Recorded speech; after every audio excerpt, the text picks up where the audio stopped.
Bonjour à tous et bienvenue sur boursicoté.com pour cette nouvelle analyse technique du CAC 40 en clôture avec une séance qui confirme l'impression baissière que nous avons eue toute la semaine, même si au niveau de la semaine on a évolué vraiment dans une zone neutre. Depuis ici la cassure de la zone des 7460 points, on oscille à l'intérieur de cette zone en essayant de trouver le support ici des 7365, mais cette semaine on clôture sous cette zone. Alors en termes de clôture, c'est la plus basse depuis cette séance ici que nous avions le 14 août, et donc clairement on est en train de confirmer ici l'orientation globale du CAC 40 depuis la cassure justement de cette zone des 7460 points.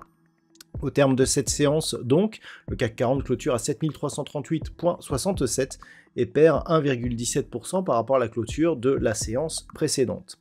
Au niveau des indicateurs techniques, c'est assez mitigé. On est reparti sur un biais baissier au sens des histogrammes du MACD.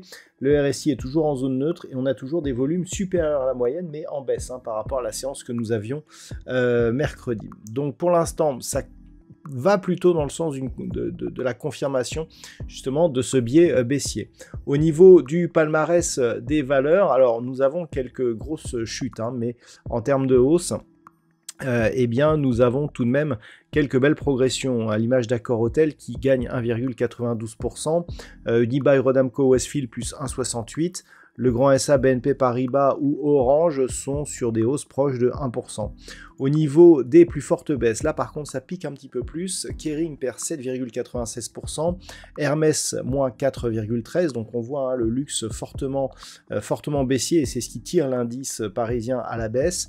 Derrière Stellantis, Téléperformance ou LVMH, encore une valeur luxe, et même je dirais L'Oréal sont sur des pertes entre 3 et 4%. Donc forte pondération du luxe qui tire l'indice à la baisse, une clôture donc on n'avait plus vu depuis quelques mois, et clairement on est toujours ici dans cette dynamique. Alors j'ai rajouté cette résistance pour montrer que même le point haut que nous avons eu cette semaine, donc suite à l'élection de Donald Trump, vient, je dirais, se placer dans cette tendance. Lorsque l'on relie ici ces deux zones de points hauts significatifs, on retrouve ici ce troisième contact. Donc on est clairement ici dans une dynamique baissière. L'enjeu serait de rester au-delà de cette zone des 7310, de laquelle on s'est approché lors de cette séance du 31 octobre. Et en cas de rupture, on pourrait ouvrir des perspectives nettement baissières. Avant d'aller plus loin, je vous propose une vue sur le CAC 40 en hebdomadaire pour voir que, là aussi on confirme la baisse. Certes, il n'y a plus de contact avec la bolle inférieure sur cette unité de temps, mais lorsque l'on observe un petit peu ce qui se passe, on a eu ici cette dynamique, on a rebondi, on s'est retrouvé ici sous la moyenne mobile 20 exponentielle, on a tenté de repartir et puis finalement on est redescendu, et depuis vous voyez la moyenne mobile 20 exponentielle agit vraiment comme une zone de résistance. Alors certes, d'un point de vue hebdo, on n'a pas de nouveau plus bas cette semaine, mais l'ombre portée ici sur la partie supérieure nous indique que la configuration elle est plutôt baissière. Au niveau des indicateurs techniques, là c'est clairement baissier puisqu'on a des histogrammes du MACD qui partent à la baisse, un RSI qui est neutre et des volumes qui montent justement pour soutenir, je dirais, la progression de la conviction qui est en train de s'installer justement sur cette phase de baisse. Donc je dirais c'est un peu plus pessimiste sur la vue hebdomadaire que ce que nous avions en vue daily. Par contre, le fait qu'il n'y ait pas de point bas significatif, ça nous montre qu'il y a peut-être une petite phase d'arrêt, mais globalement, on est toujours bien sous cette moyenne mobile 20 exponentielle, et on le voit encore sur la bougie actuelle. Donc, d'un point de vue hebdomadaire, vous allez voir que ça rejoint pas mal ce que l'on a, je dirais, d'un point de vue daily. Cette zone ici, 7310, qu'on pourrait remonter ici sur la zone des 7320, puisqu'on a ici ce point haut et le point bas qui coïncident assez parfaitement. Donc 7310,20 en cas de cassure, d'un point de vue moyen terme, ça nous ramènerait sur cette zone de point bas ici à 7040 points. C'est-à-dire qu'on viendrait ici confirmer par une attaque de la bolle inférieure et poursuivre donc sur de nouveaux plus bas.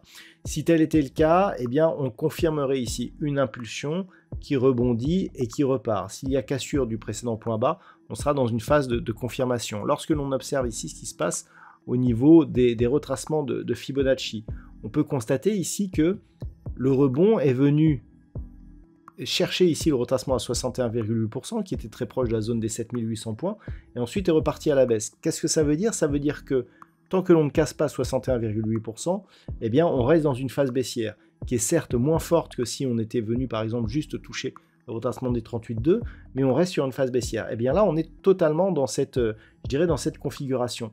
Et le point à casser pour confirmer justement cette éventualité, c'est le dernier retracement ici, celui des 23,6%. Et 23,6% se trouve à 7318, c'est-à-dire dans la zone 7310-20 que je vous indiquais comme confirmation de la cassure baissière. Donc tout se rejoint et c'est vraiment cette zone qu'il va falloir observer la semaine prochaine. A l'inverse, pour sortir de cette dynamique, il suffirait une cassure ici haussière des 7570 points, donc la moyenne mobile 20 exponentielle et cette zone ici de résistance, et bien pour commencer à sortir justement de ce risque baissier. Donc c'est vraiment ce qu'il faudra observer la semaine prochaine. Donc voilà un petit peu pour cette vue. Si on revient maintenant sur la vue en daily, alors les points sont quasiment les mêmes, donc c'est un peu plus proche du point de vue ici de la baisse. Vous voyez que la résistance ici, qui est liée justement à cette moyenne mobile 20 exponentielle, elle va baisser, elle va passer sous 7460. Donc autant cette semaine, on a tenté des rapprochements à 7460, mais on n'est jamais parvenu à repasser au-dessus, à part ici lors de cette séance. La semaine prochaine, cette zone, elle va baisser. Donc clairement, le fait d'avoir ici cette moyenne mobile qui va continuer à descendre et cette zone de support qui semble horizontale, ça va restreindre un petit peu le champ de volatilité pour rester dans cette tendance, mais sans vraiment confirmer la poursuite de la baisse. Donc soit on va casser à la hausse, et si on confirme par une rupture ici de cette oblique, voire même encore mieux de la zone des 7570 points, il n'y aura pas tout de suite un signal de retournement, puisqu'il faut casser des points hauts significatifs, donc ça veut dire au-delà ici des 7570, mais on commencera déjà à affaiblir la dynamique baissière. Là, le problème, c'est que l'on a une impulsion et aucun signal qui nous donne, je dirais, des anticipations de retournement haussier. Donc c'est assez compliqué, et du point de vue ici de la configuration technique, comme je vous l'ai indiqué, si on casse ici 7310 points, clairement les objectifs sont, alors on a des objectifs intermédiaires ici à 7225, 7175, mais globalement l'objectif c'est retour ici sur cette zone des 7040, 7075 points. Voilà donc ce que l'on peut dire sur cette analyse technique du CAC 40 pour ce soir.